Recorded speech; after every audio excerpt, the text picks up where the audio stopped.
So let us continue the topic of deductions under section 80. If you remember, we have covered 6 deductions till now. 80C, 80CCC, 80CCD, 80D, 80DD and 80DDB. And now we will cover the remaining deductions. So let me share with you my screen.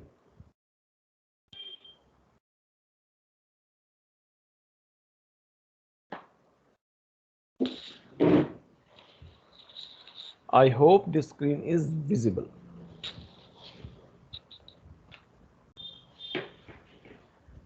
In case it is not visible, you can tell me, otherwise I am assuming that it is visible. So today the date is 21st.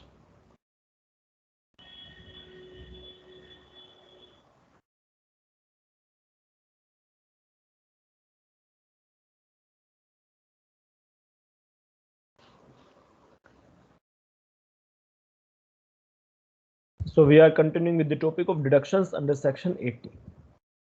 If you remember, within 80 we have covered 80C, 80CCC, 80CCD, 80D, 80DD, 80DDB. Every deduction comes with the different conditions and you have to learn all these deductions. Any deduction can be used in any numerical. So 7th deduction, section 80E. 80E is given basically for this educational loan. When someone takes educational loan and when this loan is being repaid, so when you pay the installment of any loan, that installment comprises interest as well as some principal. This you must be aware of. If not, then you must read it. Every installment which you pay for any type of loan comprises interest and some principal, and that is why gradually the installment reduces your or altogether removes this outstanding loan, because in every installment some principal is by default included. So gradually your outstanding gets lower down. Now, as I told you, every deduction is there to fulfill some purposes which are necessary for a democratic nation from the side of the government, which are necessary. The purposes are necessary to be fulfilled by the government. So but government cannot fulfill each and every purpose which are required. So at least through different measures, they give some incentive to the citizens. Educational loan is indirectly an incentive by the government. Now, if someone is interested in education, but because of financial constraints, if that person does not have the money, at least this section promotes or motivates that person to complete his or her education. It's an indirect motivation. If I get admission in any IIM, and for example, for 2 years MBA course, I need to pay around 24 lakh rupees, for example, 24 lakh rupees. I don't have the money. But I know that if I complete this education of MBA from IIM, I will get a good job after some time. So I want to pursue my studies also. In this case, what I will do, I will take educational loan from any institution, from any bank or whatever. And I have to repay that educational loan also. Now, normally in educational loan, the person who is giving you the loan, that person also knows that if the degree is of 2 years or any course for which the loan is taken, say for an example, the completion time is 2 years, you cannot expect the candidate to find a job just after completion of 2 years. So normally when any person gives you education loan, they give you some time also after completion of that concerned diploma or degree or whatever, some time during which you should find the job and then you should start paying the installment. So let us say I have taken the educational loan where my degree completion time is 2 years, and my bank has said that after 3 years we can start paying the installments. If today I have taken the loan, bank says that after 3 years interest payment installment will start, which includes that installment includes principal also, of course. Now whatever interest I will pay, that amount of interest is allowed to me as deduction under section 80E. So indirectly, government is increasing my disposable income where I can pay my installment comfortably. It's also indirectly a benefit, which will motivate people like me. Suppose if I do not have the funds to get the education, that take loan and then complete my education, do the job, or start my own venture and then start paying the installment. So every deduction fulfills some purpose, and this is the purpose where education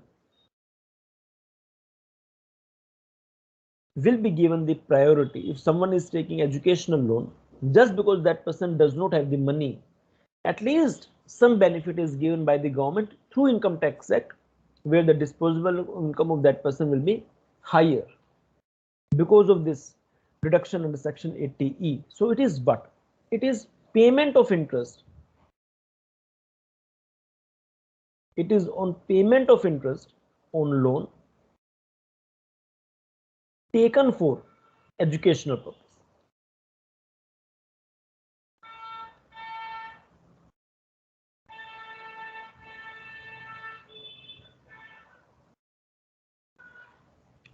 But every deduction has some conditions. So every person has to check whether that person is fulfilling that condition or not, or those conditions or not. You must be an individual. This is first condition. You have taken loan for higher education. Higher, not for every education. For primary education, if you are taking the loan, you will not get any benefit of Income Tax Act. It is for higher education. If I say higher, that is, can you tell me after which class I can count it as higher education? Loan for higher education. It starts after which class? After class? Class what? So 12. Yeah, after class 12. So after class 12, if you are pursuing your education, then you can take educational loan if you want to avail the benefit of Income Tax Act. Till class 12, Income Tax Act doesn't give you the benefit, because till class 12 in India, we have the options available. We have so many government schools. In case someone cannot afford, then the option of government school is available where you can avail the education. After class 12, in every government institution, people don't get admission. So at higher level, our educational institutions of government are considered as of very high quality. But till school level, it is the problem that people prefer public schools and not the government school. But at higher level, people prefer the government institution rather than public only or private only. Whether it is medical, engineering, commerce, economics, or whatever field that you can easily see yourself. Anyhow, loan for higher education, that is after class 12, has been taken from a financial institution.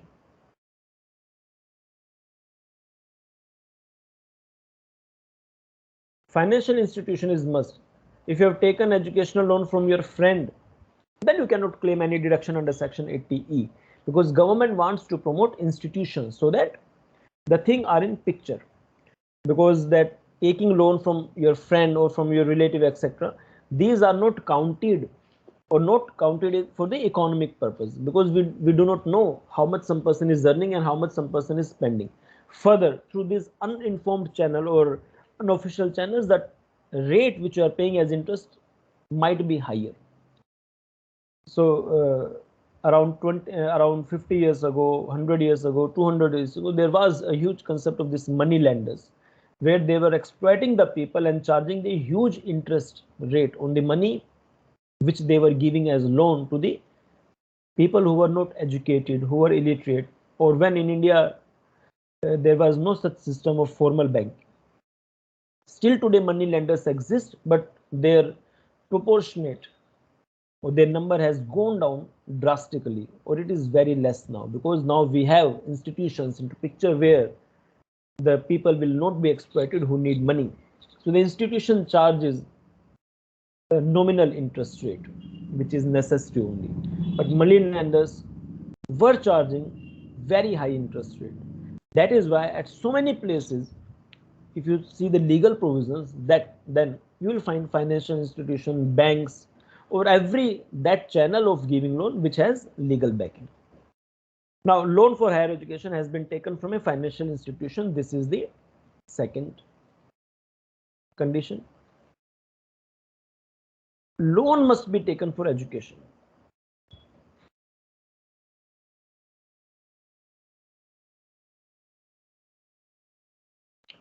Education of whom? Individual himself. Like if I want to pursue my education, I can take loan for myself, himself, spouse, and children.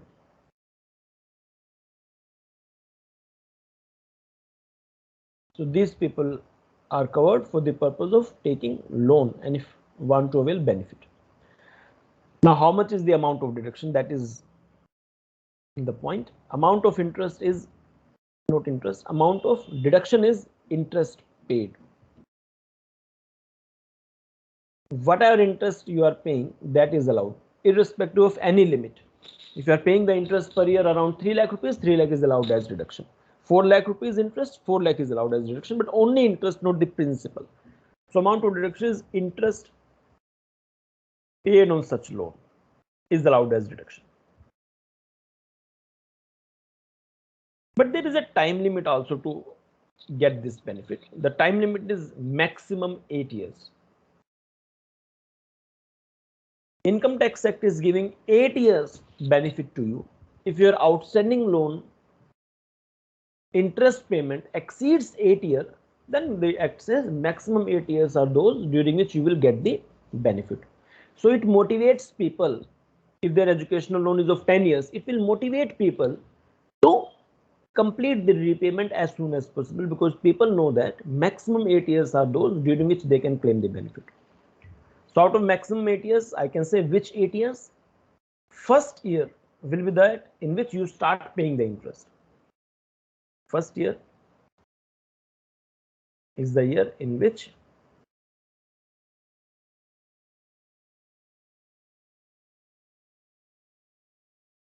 you start paying the interest.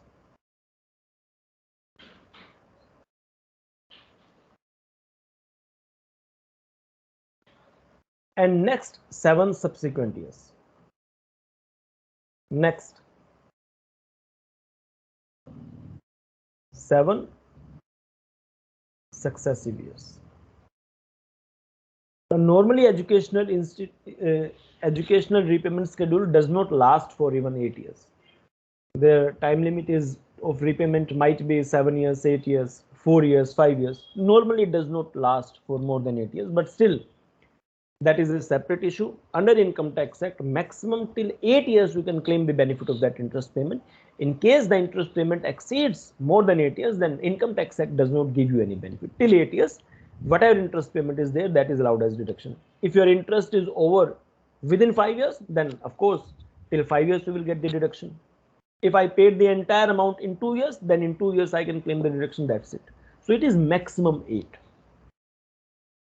And one more thing you must know very well, I have told you initially also, in case any individual has opted to pay tax under optional taxation scheme, that person cannot claim 80E. Do you remember that if any individual or HUF has opted to pay tax under optional taxation scheme, deduction under section 80C to 80U is not allowed. Only one section is there which is still allowed even if you have opted for optional taxation scheme. What is that section? Do you remember?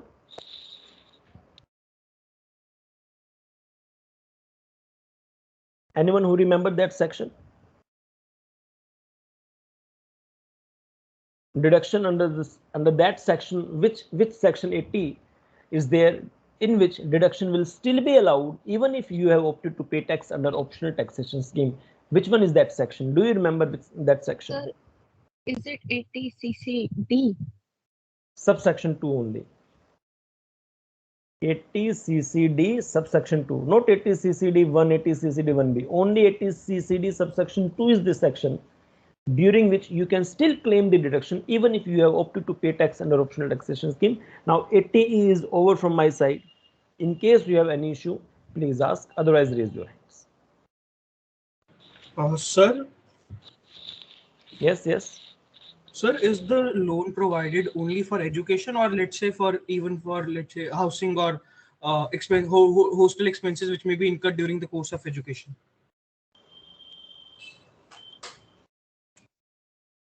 For that, I think I need to exactly see whether hostel expenditure is also covered.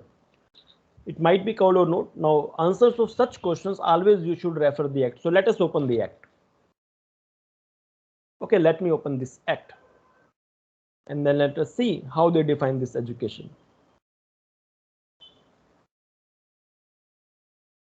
So logically, hostel expenditure will also be covered logically, but we should confirm it from the act.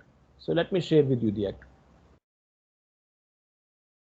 Because if some person doesn't have the money to pay the fee, then it is assumed normally that that person will not be having the money to pay hostel expenditure also.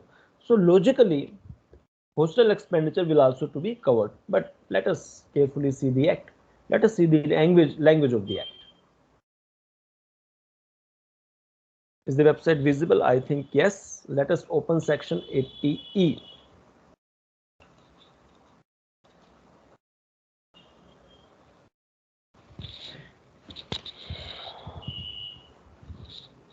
Whenever you face such situation, the best source is read the act, read that respective section.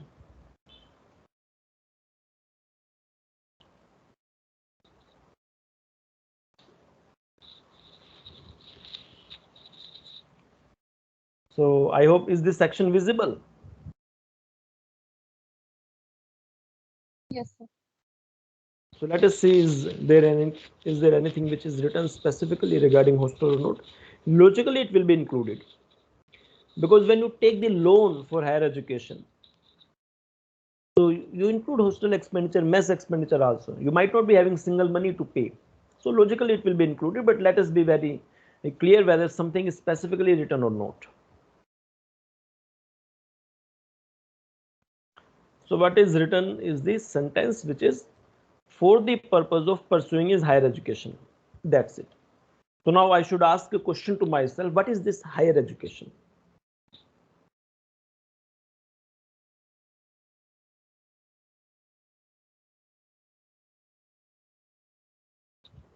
Higher education means any course of study pursued after passing the senior secondary examination. So class 12 is known as senior secondary examination, or its equivalent from any school, board, or university approved by this, recognized by the central government or state. So nothing is clearly written. That is why I can say that educational loan comprises tuition fee, capitalization fee, hostel expenditure fee, mess charges also. So when I read the entire 80E, there is no segregate given, or there is no specific point given that it should be only for tuition fee, etc. By default, that is educational loan. So if my financial institution is willing to give me the loan, which is having the component of educational fee as well as hostel expenditure fee, then by default income tax act doesn't have any problem. If you read 80, then income tax act is not making any difference. So if your bank is kind enough to give you educational loan of not only tuition fee, etc., but also hostel charges, then department is also giving you the deduction. Point clear or not? Yes, sir. Okay, so whenever you face such problem, better you open that act and read it carefully, and then take your decide your course of action. Because what is written somewhere in any book, etc., might not be actually true. That might be the interpretation of that author. You should read the entire or original section, then you should frame your own argument. Now please raise your hand if 80E is clear. If 80E is clear, please raise your hand.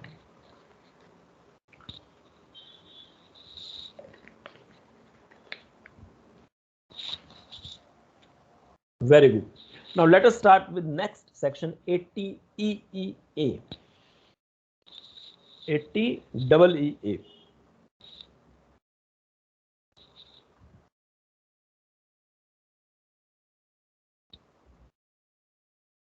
So this is next section, 80EEA.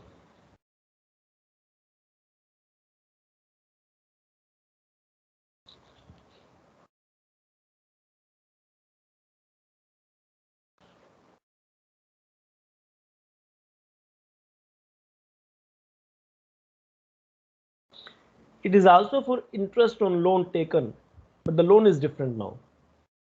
Interest on loan taken for house property, taken for acquisition of a residential house property.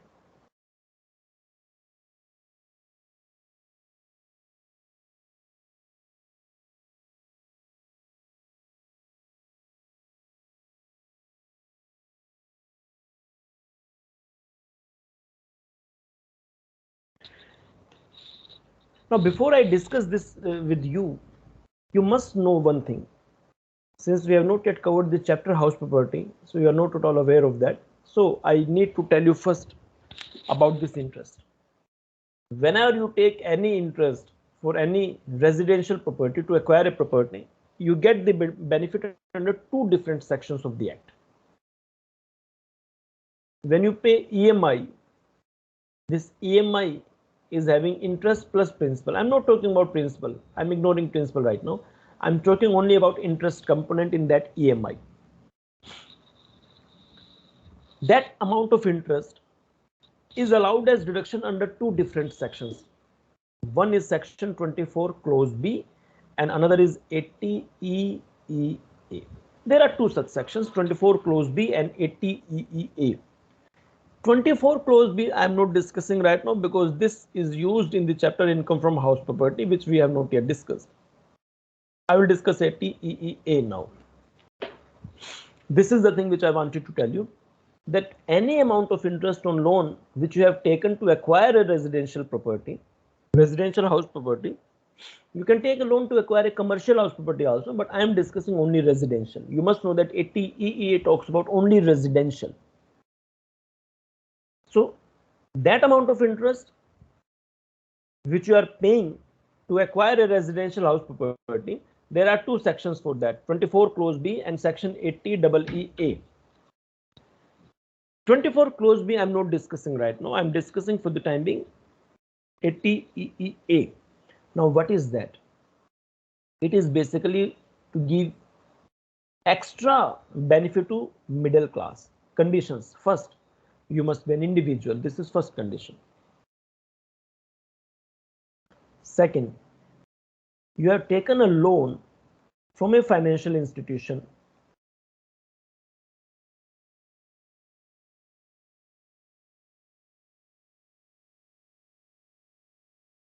for acquisition of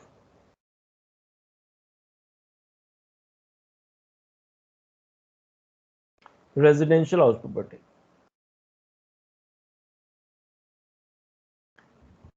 This is second point. Here also you can see financial institutions. So government wants to promote official borrowing and lending channels rather than unofficial, just like money lenders, zamindars, etc., which were there in British India, or you can say before independence. Still today these people exist, such lenders exist, but the scale of those people have lowered down or gone down substantially. But still in remote villages you can find those people exploiting the people who don't have access to education or who are living in a poor class, who are poor people. So here also it is the condition that you must have taken a loan from a financial institution for acquiring a house, residential house. Loan must be sanctioned during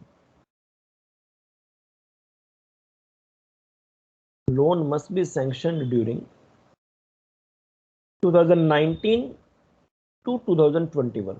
So these are 2 years during which, if your loan amount has been sanctioned, only then you are eligible for this. Now if I'm writing 2019-21, can you tell me specifically the dates?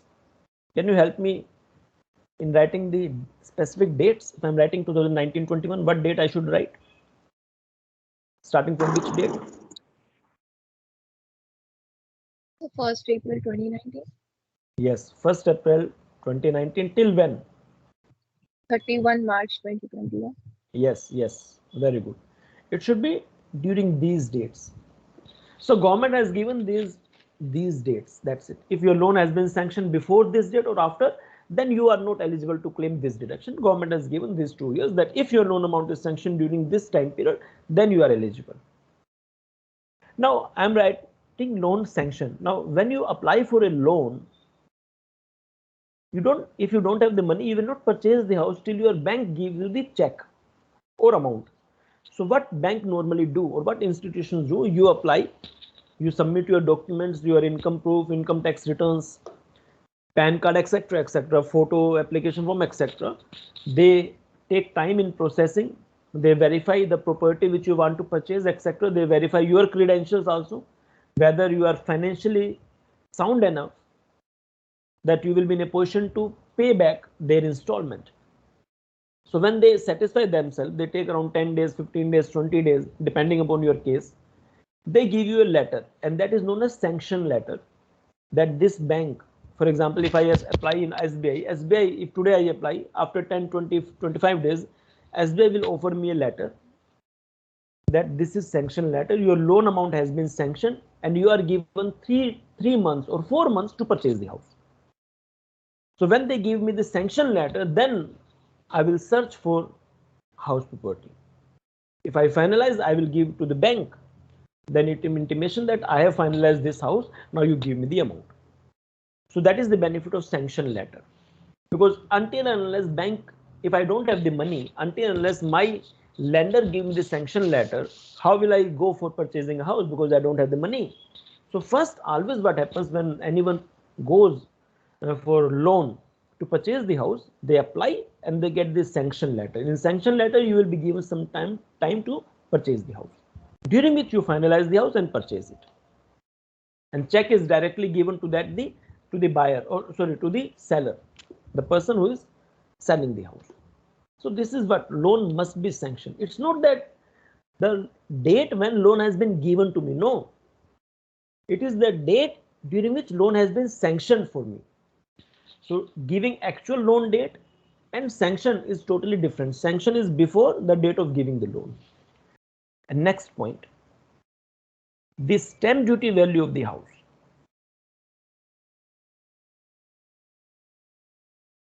SDV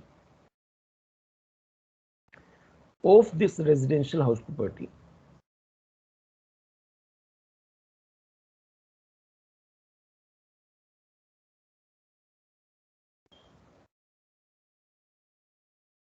is less than equal to 45 lakh. So it is not given for higher income class people whose value of the house is 1 crore, 2 crore. Government says those people don't need any deduction.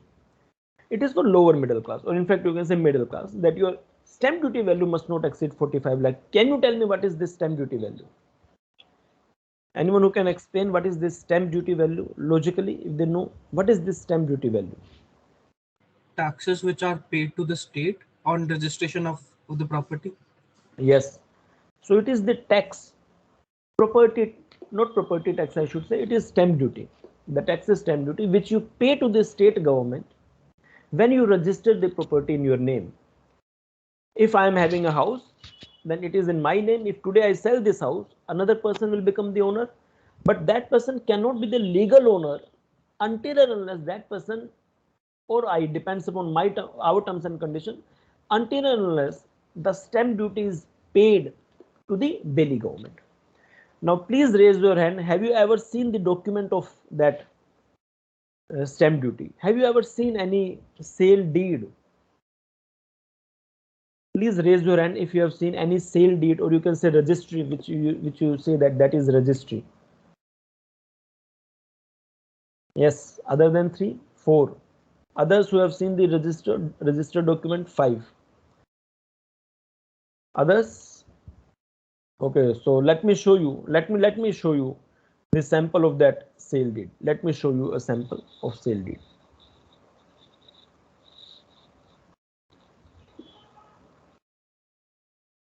Let me show you the sample,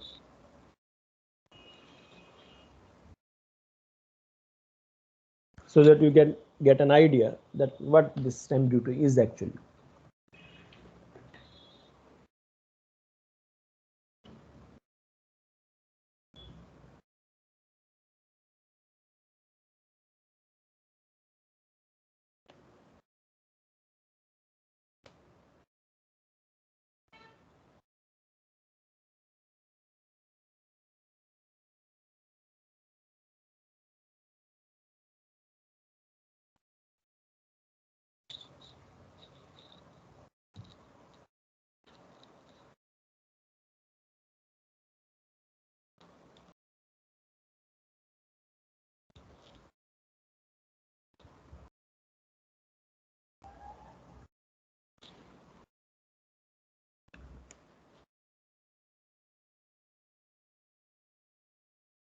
Now see this. This is the sample document where you can find the, in real life, how do we check the stamp duty value.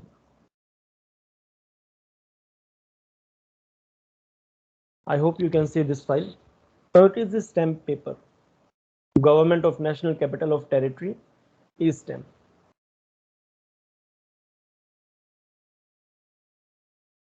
Okay, now this is what certificate number.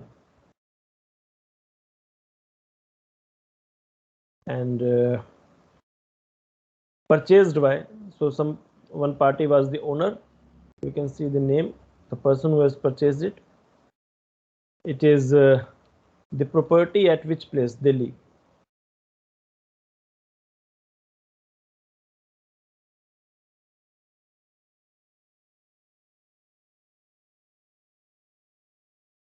You can see this address. Part of property number 94, ward number this, Mohalla, Jatwada, Pul Mithai, Delhi, etc. So this is the property description. This is the sale price, consideration price. The consideration price is 21,20,000.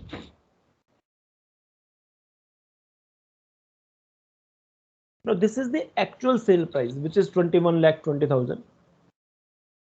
It can be the stamp duty value or it can be higher than the stamp duty value, but it cannot be lower than stamp duty value.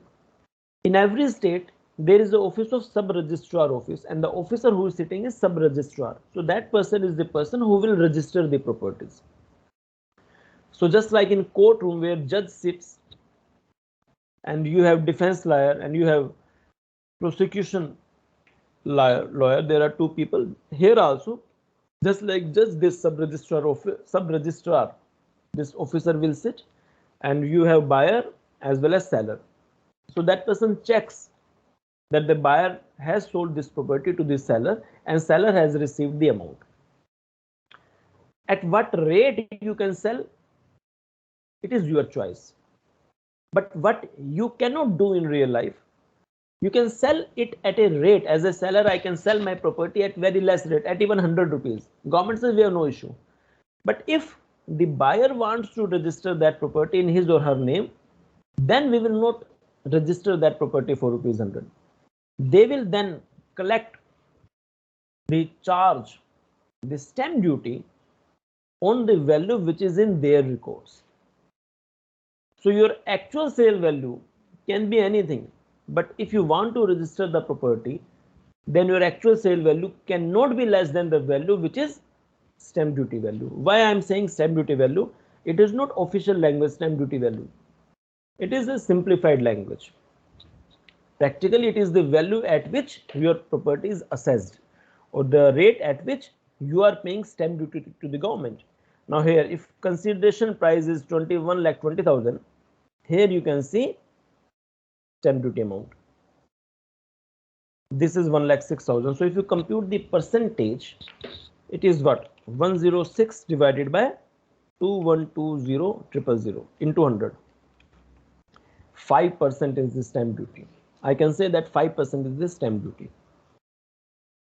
So what is stamp duty? The value at which property is assessed.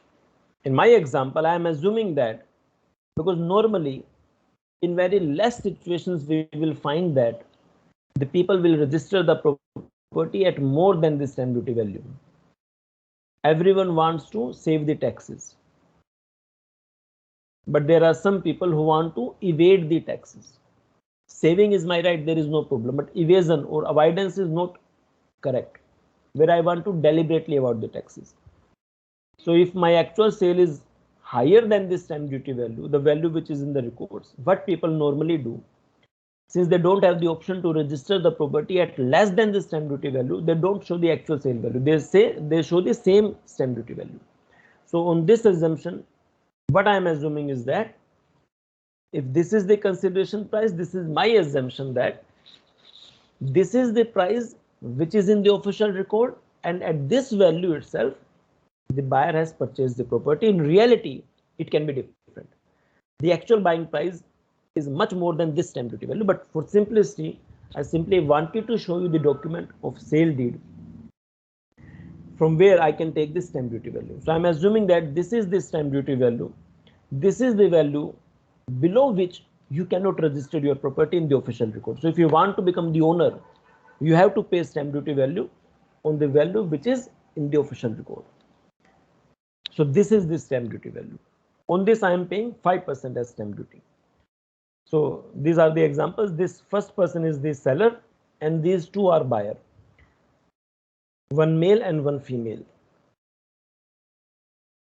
This is what sale did, and this is the, from such documents we get an idea about stamp duty value.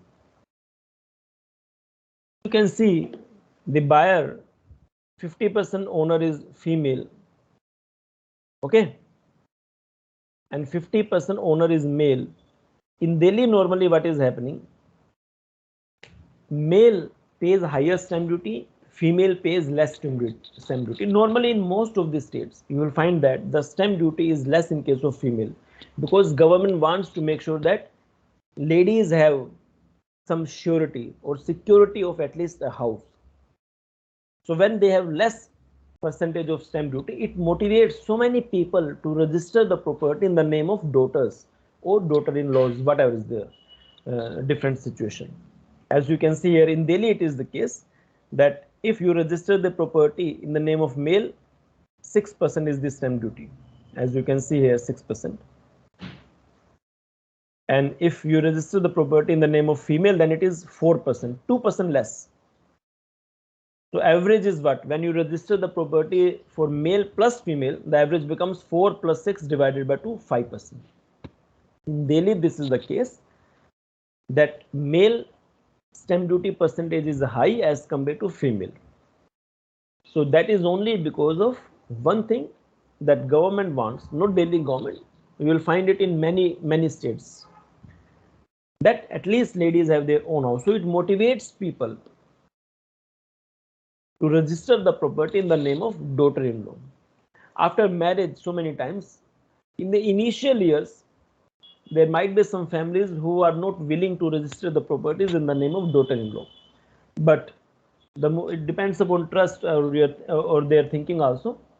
But so many families register the property in the name of daughter-in-laws, or at least in the name of son plus daughter-in-laws. And one of the main motivational factor is that if female is included as the owner, then the percentage of stamp duty pay is some percent less. This is one of the reasons that why different state governments are giving concession if the property is registered in the name of female. So I simply wanted to show you an idea that from where I can get the idea of stamp duty value. So this is the value, and I am assuming that the actual sale value is equal to stamp duty value, because in 99% cases people register just to save the tax stamp duty. They register the property at the same value which is the minimum value, below which they cannot register. So I simply wanted to give you an idea about this stamp duty value and this document. You must know it. Anyhow, let us come to my topic and let us discuss or continue discussion on 80 EEA.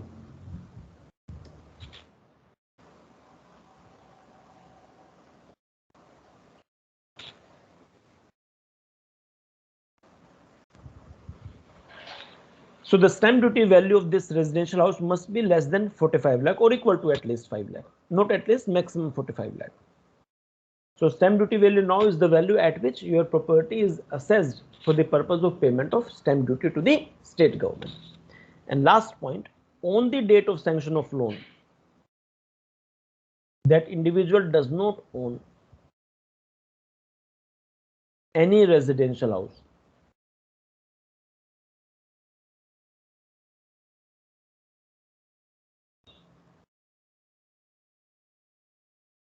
Date of sanction of loan.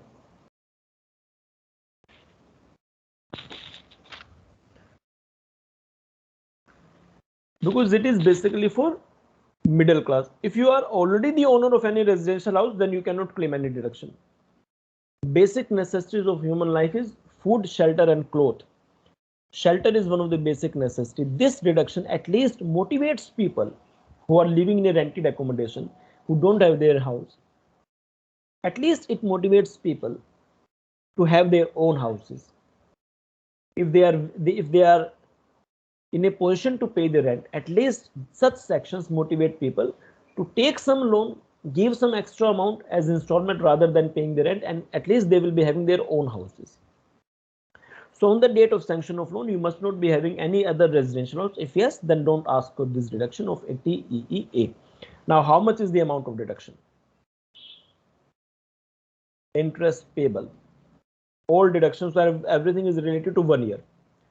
So it is every year deduction, of course. Interest payable during that year on such loan, or rupees 1,50,000, whichever is less. So 1,50,000 is the maximum amount. Whichever is less is allowed as deduction. And one thing you must know now, if you are opting for optional taxation scheme, then don't ask 80 EEA. That's it. So if you remember, if this point is clear, then please raise your hands. This is what 80 EEA is. You have to remember all the deductions of section 80. Every section comes with different deductions, and you need to learn those. It is not easy to learn all these provisions of income tax, so better you start preparing your own notes. Revise it, and in your copy and pen, with your pen, you should prepare your own precise notes. Every person is having his or her own way of preparing the notes, so you must prepare the notes yourself. Just like you must have prepared in your class 12 examination, you must prepare the notes with your own way and with your own way of understanding. Next deduction, 80 EEB. This is my 9th deduction, 80 EEB.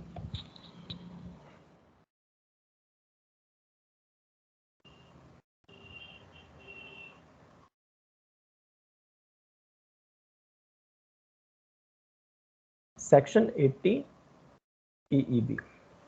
It is just like 80 EEA. Here the purpose is different. It is payment of interest on loan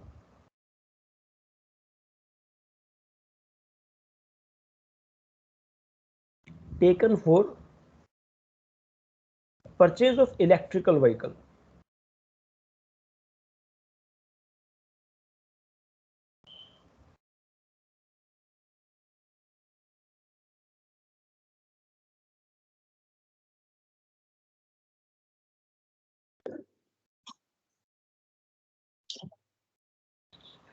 Now, when you want to purchase electrical vehicle, then government gives you one benefit,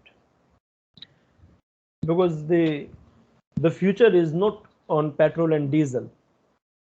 We are moving towards those sources which can be renewed. So electrical vehicle is that option. Right now, electrical vehicles are costly.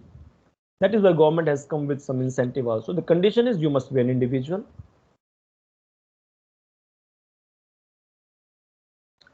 You have taken a loan from a financial institution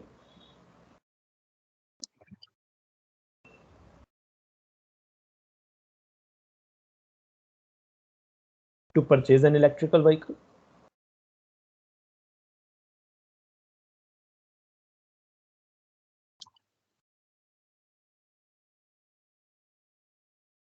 Your loan must have been sanctioned during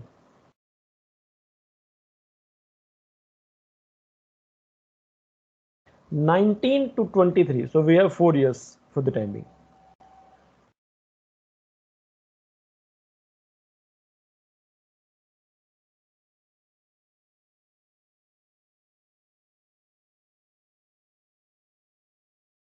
If I'm writing 19 to 23, that means 1st April 2019 till 31st March 2023. That's it. What is the amount of deduction?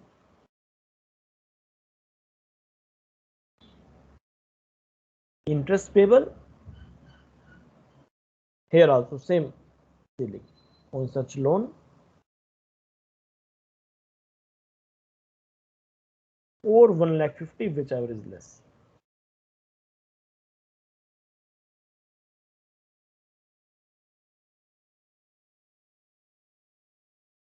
That is 80 EEB. And of course, one thing now you must not forget, if I am opting for optional taxation scheme, I have no right to ask for 80 EEB. Please raise your hand if this deduction is also clear.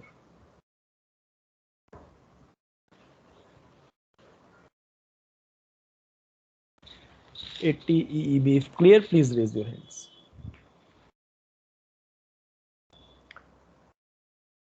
Okay, next deduction. Now next deduction is lengthy. So because of time constraint, I am skipping next for the time being. We'll start in the next lecture, next deduction, but another deduction I'm discussing.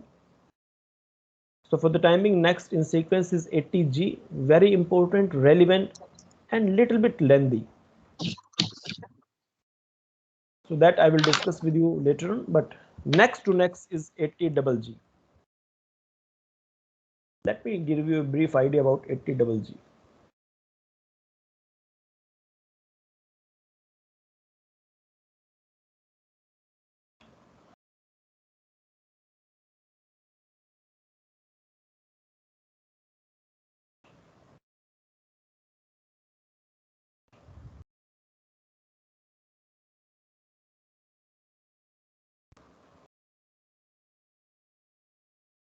I might be having extra class today, which I will inform later on. So for the time being, let me briefly discuss 80G so that you can get an idea. Now, before discussing 80G, I want to ask something. Suppose I am an employee. I am Mr. X, I am an employee. And someone is, of course, my employer. I am living in a rented accommodation. I am living in a rented accommodation. It is my rented house. And I am giving rupees 8,000 per month as rent. But I'm also receiving HRA. I'm receiving HRA of 15,000 per month. My employer is giving me 15,000 per month as HRA. In reality, I am living in a rented accommodation at only 8,000 per month. Can you tell me that if I'm living in a rented accommodation in this case, if this is the situation, if I'm living in a rented accommodation, will this 8,000 per month rent paid helps me in reducing my taxable income? If I'm living in a rented accommodation, will this 8,000 per month helps me in reducing my taxable income? Yes or no? No, so not if I receive HRA. What you are saying? Not if I receive HRA. It won't help me. Of course it will help. Why not it will help? Why not it will help? Because when I will compute taxable HRA, how do I compute taxable HRA? Received minus exempt. Received minus exempt. Received is 15,000 into 12, which will be 180. Had there been no rent paid, my entire 180 would have been taxable. But since I am paying 8,000 per month as rent, how will I compute exemption? If you remember, 3 points will be computed. Least is exempt. What are those 3 points? 50% of salary or 40%, whichever, or 40% if residential house is in Delhi, Bombay, Kolkata, Madras, etc. If you remember that provision. B point was HRA received. And what was C point? Rent paid minus 10% of salary. Rent paid minus 10% of salary. Now rent paid I will write here 8,000 into 12, which is 96. Had there been no rent paid, my this rent paid would have become nil. If my rent paid would have become nil, my least would have been nil, and I would have written exempt amount as nil. My entire 180 would have been taxable. Had there been no rent paid.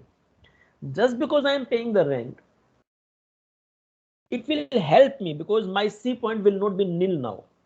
It might not be nil. I don't know how much is salary, but it is possible that it might not be nil. If salary is, for example, 7 lakh, for example, if salary is 7 lakh, for example, 10% of salary becomes 70,000 and my C point will become 26,000. Rent paid minus 10%. So at least if my point A and B are more than C, then at least I will save 26,000. So you cannot say that the rent paid is not helping me in reducing my taxable income. It is helping me in reducing my taxable HRA. If it is helping me in reducing my taxable HRA, it is by default helping me in reducing my taxable income. Have you understood all this point? Have you all understood this point? If yes, please raise your hands. Sir, could you please repeat it once? अरे इतना सारा repeat करना पड़ेगा यार, कुछ थोड़े से काम चल जाएगा. नहीं सर, वो लास्ट वाला. Its simple point is that if I'm receiving HRA and if I'm not paying any rent when I'm living in a rented accommodation, my entire HRA received will be taxable. Is this clear or not? If I'm receiving HRA and if I'm not paying any rent, my entire HRA will be taxable. Is this point clear or not? Yes, sir. Now, if I'm paying rent, then it is possible that I can get some exemption from HRA received. Is this clear or not? Yes, sir. This is what I am explaining to you, that if I am paying rent and if I am receiving HRA, then it is possible that my rent paid will help me in reducing my taxable HRA, which in turn by default helps me in reducing my total income. This is what I have explained. Is this clear or still any doubt? No, sir, clear. Thank you. Okay, so all those whose this discussion is clear in their mind, please raise your hands. If this discussion is clear in their mind, please raise your hands. Very good. Now I am giving you a slightly different situation and you have to apply your mind. Give some positive stress on your mind. And now the situation is, suppose I am not an employee. I am not the employee. I am a businessman. I have my own clothes shop. I am a businessman. I have my own utensil shop or whatever is that. I am a businessman. I am having own shop. So if I'm a businessman and if I'm not doing any service, any job, of course, I don't have any employer. If I don't have any employer, of course, I will not get any HRA. But I'm living in rented accommodation. Every businessman doesn't mean that that person is the owner. I'm a businessman, but I'm not having sufficient funds. Or even if I'm having sufficient funds, I'm living in a rented accommodation. It's my choice to decide whether I want to have my own accommodation or rented accommodation. I'm a businessman. I'm not earning any HRA from my employer because I don't have any employer. But still I'm living in a rented accommodation. Now, don't you think that it is little bit unjustified from the point of view of a businessman? What this person will argue with the government, that when someone is an employed person, when someone is employed, and if that person is receiving HRA, then this rent paid is helping this person in reducing his taxable income. But just because I'm a businessman and I'm giving this rent, it is not helping me in reducing my taxable income. Is the point of this person justified or not? If yes, please raise your hand. You have to think now from different point of view. As an employee, someone is getting the benefit of this rented accommodation in reducing his or her taxable income. But as a businessman, there is no benefit. Is this point clear or not? Is this argument of this businessman justified or not? Answer is yes. So I can say that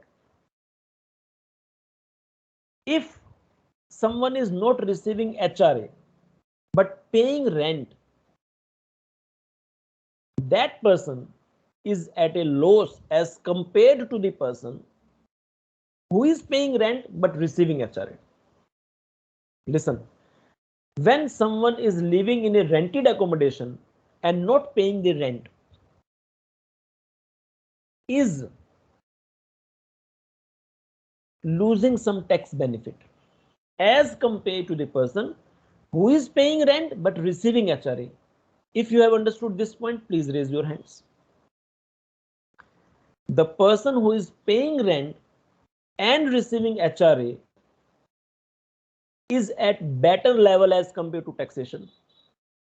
If you compare this person with the person who is paying rent but not receiving HRA. So I have given you one example where you might be paying the rent but not receiving HRA. And what is that example? When I'm a businessman, I'm paying the rent, but since I'm not the employed person, I'm not receiving HRA. Can you tell me another situation where I might be paying the rent but not receiving HRA? Can you think of another situation where I might be paying the rent but I'm not earning any HRA or I'm not receiving any HRA? Can you think? The company is not giving any HR. Yes, it's very simple. When my employer, I might be the employed person, but my company is not giving me HRA. It's not the compulsion that every employer gives you HRA. It's not the compulsion. There can be a situation where employer says that we will not give you any HRA. So yes, there are these two situations where there can be argument. These two people, if I'm a businessman or I'm an employed person, but not receiving HRA, and in both these cases, if we are assuming that these people lives in a rented accommodation, these people will argue that we are not treated at par with those people who are paying rent but receiving HRA. It is unjustified for these two people, and yes, their argument is well correctly placed. For those people, government says we will give you deduction under section 80GG. The purpose behind giving you this explanation was to tell you the purpose of 80GG. It is the deduction where payment of rent is there. Payment of rent for residential accommodation. When you are paying rent for residential accommodation, but not receiving HRA, but you are not receiving HRA. In case you are paying rent and receiving HRA, don't ask for 80GG, because then the government says already that rent paid will help you in your HRA calculation. But if you are paying rent but not receiving HRA, so I told you two examples when you might not be receiving HRA. One is when you are not employed. In that case, you will not receive HRA, but you might be paying rent. Or if you are employed, but the employer is not giving you HRA. So those two people, such type of people can claim deduction under section 80GG. How to compute 80GG? That I will tell you later. For the timing, that much is sufficient. Thanks and goodbye. I will meet you very soon, might be today in the extra class, or I will inform you. So I'll try my best to have the extra class today evening. I will inform the timing through WhatsApp. So that's all from my side, and let's wind up this session. In case you have any issue, you can stay with me, and others, if you don't have any issue,